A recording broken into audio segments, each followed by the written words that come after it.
Pernah kepikiran gak sih pas lagi asik nonton film blockbuster atau main game yang seru banget, terus kamu berhenti sejenak dan mikir, gimana caranya mereka bikin ini semua? Gimana caranya dunia digital yang super luas dan detail itu bisa dibangun dari nol? Nah, hari ini kita bakal coba telusuri peta perjalanannya, mulai dari baris kode pertama sampai jadi dunia virtual yang bikin kita takjub. Nah, pertanyaan ini yang jadi pendorong utama seluruh bidang ini. Ini bukan sihir ya, tapi ini adalah perpaduan yang luar biasa antara seni, matematika, dan kekuatan komputasi murni. Yuk kita bedah bareng-bareng gimana para kreator itu mengambil konsep-konsep abstrak dan mengubahnya jadi kenyataan digital yang seolah-olah bisa kita sentuh. Perjalanan kita mulai dengan memahami fondasinya dulu. Oke, kita mulai dari yang paling dasar dulu ya. Apa sih sebenarnya grafika komputer itu? Gampang banget mikir kalau ini cuma soal bikin gambar-gambar cantik. Tapi aslinya jauh lebih dalam dari itu. Coba deh bayangin ini kayak sebuah ekosistem. Perpaduan keren antara hardware yang kuat, software yang cerdas, dan resep-resep algoritma yang menyatukan semuanya. Intinya gini, grafika komputer itu bukan cuma satu hal. Ini adalah sebuah sistem. Pertama, kamu punya ototnya, GPU atau Graphic Processing Unit, yang merupakan prosesor super khusus. Terus ada softwarenya. Bayangin aja API kayak OpenGL atau DirectX, yang perannya kayak penerjemah, biar aplikasi kita bisa ngobrol langsung sama hardware-nya. Dan yang jadi lem perekatnya adalah algoritma, resep matematika pintar yang ngatur semua tarian rumit ini buat menghasilkan visual di layar kamu. Dan jangan salah sangka ya, ini tuh bukan cuma buat para gamer atau seniman efek visual aja. Ini ada di mana-mana. Tiap kali kamu nge-swipe antar muka yang mulus di HP-mu, nonton dinosaurus CGI ngamuk di layar, atau bahkan sekedar pakai filter di aplikasi foto, kamu itu lagi menyaksikan sistem grafis ini beraksi. Ini adalah teknologi fundamental yang nggak kelihatan, yang jadi motor penggerak sebagian besar dunia digital kita. Terus kalau mau nyebur ke bidang yang luas ini, mulainya dari mana dong?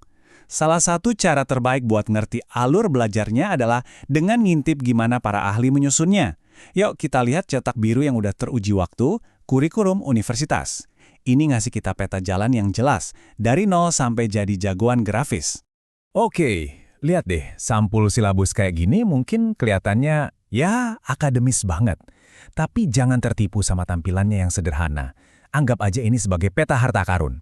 Peta ini ngejelasin seluruh petualangannya, mulai dari mana, pos-pos penting apa aja yang bakal kita lewatin, dan skill berharga apa yang bakal kita dapetin di akhir perjalanan. Ini adalah cara yang terstruktur buat menaklukkan bidang yang rumit selangkah demi selangkah. Dan di sini nih, petanya mulai jadi seru. Coba lihat urutan logisnya. Ini diambil dari silabus grafis beneran loh. Perhatiin deh, kita nggak langsung disuruh bikin ledakan atau karakter animasi kan? Enggak. Kita mulai dari fondasinya, matematika. Dari situ, kita belajar cara mindahin dan muter-muter objek pakai transformasi. Baru setelah itu, kita nyelam lebih dalam ke cara kerja GPU dengan pipeline. Nah, setelah fondasinya kuat, baru kita masuk ke hal-hal yang lebih seru kayak shading, pencahayaan realistis pakai ray tracing, dan akhirnya bikin semuanya jadi hidup dengan animasi. Semuanya dibangun secara metodis. Yuk kita zoom in ke salah satu bagian paling krusial dari daftar tadi, pipeline GPU. Kalau hari ini kamu cuma mau paham satu konsep inti, ya ini dia orangnya. Anggap aja ini kayak jalur perakitan digital super cepat. Di satu ujung, data 3D mentah masuk. Di ujung satunya lagi, gambar yang udah jadi dan berwarna keluar. Dan semuanya terjadi dalam sekejap mata. Jadi, gimana cara kerja jalur perakitan ini? Luar biasa banget ya.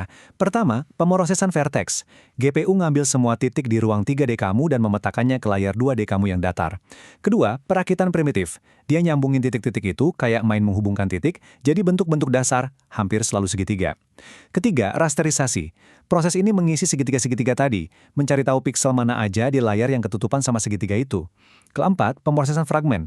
Disinilah keajaibannya terjadi. Untuk setiap piksel, dia ngitung warna yang pas berdasarkan pencahayaan, tekstur, dan bayangan. Terakhir, semuanya dikirim ke frame buffer, siap buat ditampilin di monitormu. Dan yang gilanya lagi apa, proses ini terjadi 60, 120, bahkan 240 kali setiap detik. Tentu aja, silabus kuliah memang ngasih kita peta. Tapi setiap petualang yang baik tahu kalau kita juga butuh saran dari para ahli yang udah pernah melewati jalan itu sebelumnya.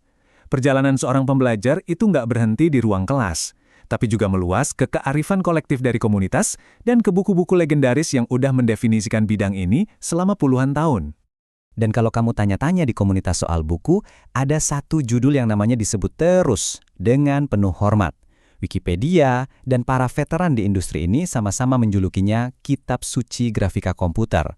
Wah, julukan yang berat ya, tapi itu menunjukkan betapa fundamental dan komprehensifnya buku ini buat bidang grafika komputer. Tapi ya jujur aja deh, langsung loncat ke kitab suci bisa bikin keder juga. Makanya komunitas itu berharga banget. Dalam diskusi kayak yang kita lihat dari Reddit, para praktisi ngasih saran yang lebih bernuansa. Di satu sisi ada Principles and Practice, si kitab suci yang super lengkap tapi juga padat isinya. Di sisi lain, ada buku kayak Fundamentals of Computer Graphics yang sering direkomendasikan buat mata kuliah pengantar.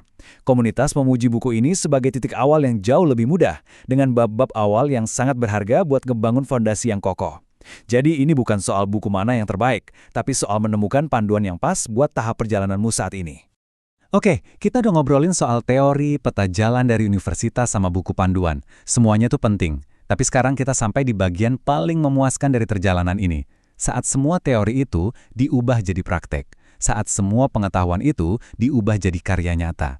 Disinilah kita berhenti cuma belajar tentang dunia dan mulai membangun dunia kita sendiri.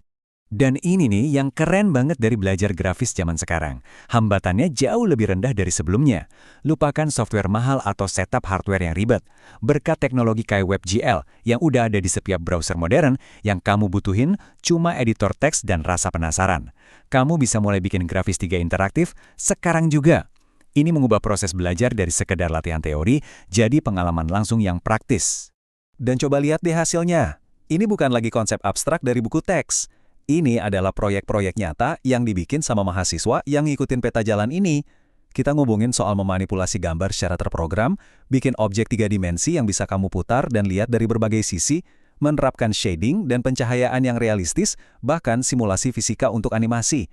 Ini bukti nyata dari perjalanan dari teori menjadi karya. Dan bagian terbaiknya lagi, karya-karya ini seringkali bisa diakses oleh semua orang. Repositori kode kayak GitHub itu penuh sama proyek-proyek kayak gini. Artinya, kamu bisa download kodenya, utak-atik sendiri dan jalanin langsung di browsermu. Kamu bisa lihat sendiri gimana caranya kubus bertekstur atau si Utah Teapot yang terkenal itu dirender. Ini mengubah belajar dari sekedar membaca jadi benar-benar melakukan. Pengalaman yang sepenuhnya interaktif. Jadi pada akhirnya, ya itulah perjalanannya. Sebuah transformasi yang luar biasa.